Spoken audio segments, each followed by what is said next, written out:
शिक्षण जंक्शन के इस सेशन में आप सभी का स्वागत है। आज के सेशन में हम सीडीपी के सबसे महत्वपूर्ण अध्याय, जिसमें बाल मनोवैज्ञानिक जीन पियाजे का सिद्धांत को हम लोग देखेंगे, समझेंगे। जीन पियाजे का सिद्धांत विगत वर्षों से सीटेट एग्ज़ाम में प्रत्येक सेशन में इससे प्रश्न रहा है। इस साल जो दिसंबर जनवरी की में एग्ज़ाम हुआ था, उसमें भी इससे कई प्रश्न रहे। प्रत्येक दिन ऐसा कोई दिन नहीं हुआ जिसमें कि इससे प्रश्न नहीं आया हो। तो आइए उस परीक्षा के लिहाज से इसके सभी बिंदुओं को देखते हैं कि मनोवैज्ञानिक जीन पियाजे क्या सिद्धांत है, उनको समझने की कोशिश करते हैं। जीन पियाजे स्विट्जरलैंड के एक चिकित्सा मनोवैज्ञानिक थे, साइकाइट्रिस्ट थे, जो कि ये बाल मनोवैज्ञानिक नहीं थे, ये चिकित्सा मनोवैज्ञानिक थे जो कि लोगों का इलाज करते थे। परंतु इन्हें प्रसिद्धि एक बाल मनोवैज्ञानिक के रूप में मिली। जीन पियाजे का जन्म 9 अगस्त 1896 ईस्वी को तथा मृत्यु 16 सितंबर 1980 ईस्वी को स्विट्जरलैंड में हुई। जन्म भी स्विट्जरलैंड में हुआ था और इनकी मृत्यु भी स्विट्जरलैंड में ही हुई, और इनका ये स्विट्जरलैंड के अस्थायी निवासी थे। बालकों में बुद्धि का विकास किस प्रकार होता है, यह जानने के लिए उन्होंने स्वयं के बच्चों को अपनी खोज का विषय बनाया। इन्होंने बालकों में, मतलब कि बच्चों में बुद्धि का विकास किस प्रकार से होता है, यह जानने के लिए उन्होंने अपने बच्चों में खोज का विषय बनाया। बच्चे जैसे जैसे बड़े होते गए, उनके मानसिक विकास संबंधी क्रियाओं के वे बड़ी बारीकी से अध्ययन करते रहे। उसके फलस्वरूप उन्होंने जिन विचारों का प्रतिपादन किया वो पियाजे के संज्ञानात्मक विकास के रूप में प्रचलित हुआ। पियाजे का संज्ञानात्मक विकास का जो सिद्धांत है, ऐसा हो ही नहीं सकता है कि बाल मनोविज्ञान की चर्चा हो और इसकी चर्चा नहीं हो। संज्ञानात्मक विकास मनुष्य के विकास का महत्वपूर्ण पक्ष है। संज्ञान शब्द का अर्थ होता है जानना या समझना। यह एक ऐसी बौद्धिक प्रक्रिया है जिसमें विचारों के द्वारा ज्ञान प्राप्त किया जाता है। पियाजे ने संज्ञानात्मक विकास के अंतर्गत यह सामने रखी कि बच्चों में बुद्धि का विकास उसके जन्म से जुड़ा हुआ है। प्रत्येक बच्चा अपने जन्म के समय कुछ जन्मजात प्रवृत्तियाँ जैसे चूसना, देखना, वस्तुओं को पकड़ना, वस्तुओं तक पहुंचना, ये सभी ये सब ले करके जन्म लेता है। कोई भी बच्चे का जन्म होता है तो कुछ प्रवृत्तियां उनके जन्मजात होते हैं। बच्चे जैसे जैसे बड़ा होता है, उन बौद्धिक क्रियाओं का दायरा बढ़ता जाता है। पियाजे के संज्ञानात्मक विकास के सिद्धांत के अनुसार हमारे विचार और तर्क अनुकूलन के भाग हैं।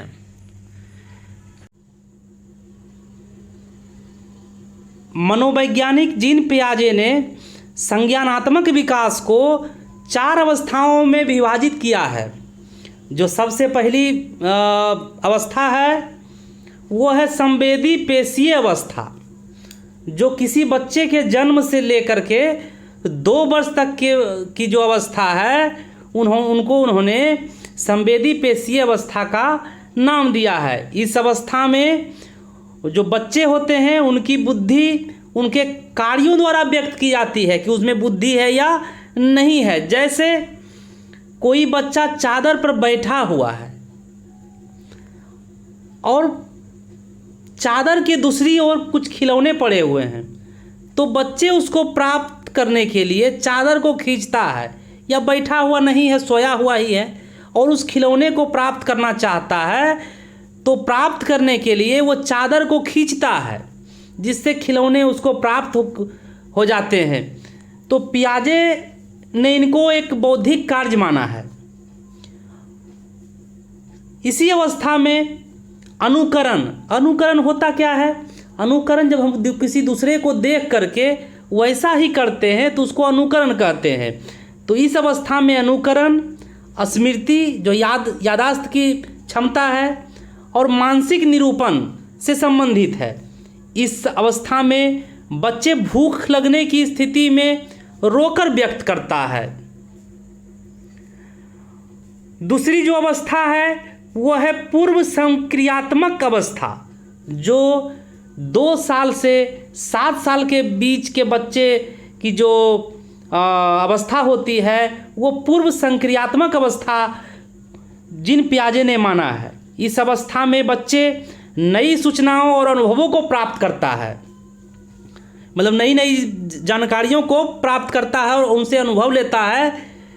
इस अवस्था में बच्चे में पहली अवस्था की अपेक्षा जो पहली अवस्था थी संवेदी पेशीय अवस्था, उसकी अपेक्षा इसमें समस्याओं का समाधान करने की जो क्षमता होती है उससे ज़्यादा इस अवस्था में होती है।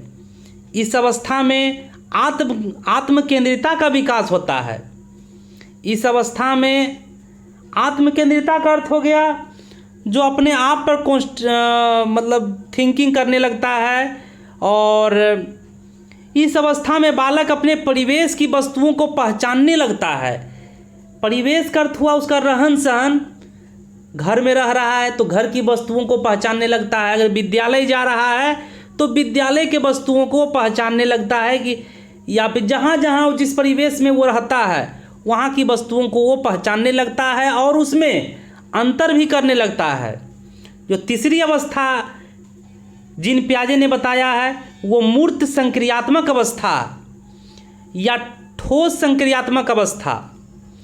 मूर्त संक्रियात्मक अवस्था को इस रूप में समझ सकते हैं कि मूर्त का अर्थ होता है जो सामने है, जिसको हम देख रहे हैं, जिसको छू रहे हैं, वो हो गया मूर्त संक्रियात्मक अवस्था। इस अवस्था में बालक यह विश्वास करने लगता है कि लंबाई, जैसे किसी भी वस्तु का लंबाई होता है, भार तो किसी वस्तु का भार होता है, और अंक उसको गिनती करने के लिए अंक का इस्तेमाल हम लोग करते हैं, तो उसको वो विश्वास होने लगता है और उसको वो समझने भी लगता है लंबाई को, वजन को और अंक को। उनका चिंतन अब क्रमबद्ध और तर्कसंगत होना प्रारंभ हो जाता है।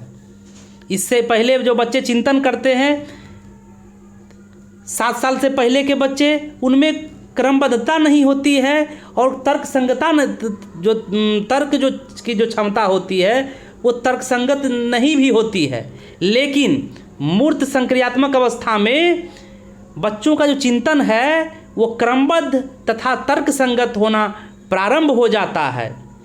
बच्चे पर्यावरण के साथ अनुकूलन के लिए अनेक नियमों को सीख लेता है, जैसे कि पर्यावरण का जो रूप बदल संक्रियात्मक अवस्था या औपचारिक संक्रियात्मक अवस्था, जो 11 वर्ष से जो बाद की अवस्था होती है वो होती है अमूर्त संक्रियात्मक अवस्था या औपचारिक अवस्था।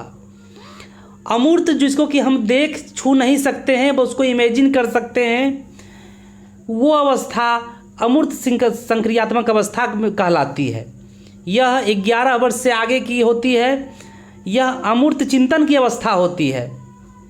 बालक में अच्छी तरह से सोचने, समस्या समाधान करने और निर्णय लेने की क्षमता का विकास हो जाता है। इस अवस्था में संप्रेषणात्मक विकास की ऊंचाई को छू लेता है। संप्रेषणात्मक का अर्थ हो गया अपने भावों को वो व्यक्त करना सीख लेता है और हाईएस्ट लेवल पे पहुंच जाता है, जो कि अपनी बातों को हर ढंग से वो समझा सकता है, इशारे से भी समझा सकता है, बोल के समझा सकता है। तो वो जो संप्रेषण की जो क्षमता है उसका विकास बहुत हाईली लेवल तक हो जाता है। चौथी जो अवस्था है अमूर्त संक्रियात्मक अवस्था। तो पियाजे ने जो संज्ञानात्मक विकास की जो चारों अवस्था बताए, उनके सिद्धांत का क्या शैक्षिक महत्व है, तो उनका शैक्षिक महत्व यही है कि अध्यापकों को बच्चों के अनुसार शैक्षिक योजना बनाना चाहिए। सभी बच्चों के लिए एक जैसी योजना नहीं बनानी चाहिए। अगर कुछ विशेष आवश्यकता वाले बच्चे हैं तो उसके लिए अलग प्लानिंग करना चाहिए बच्चों को पढ़ाने के लिए। शिक्षकों को बच्चों में तार्किक क्षमता बढ़ाने का प्रयास करना चाहिए, जिससे वो ज़्यादा से ज़्यादा तर्क कर सके, उसको अच्छी तरह से समझ सके।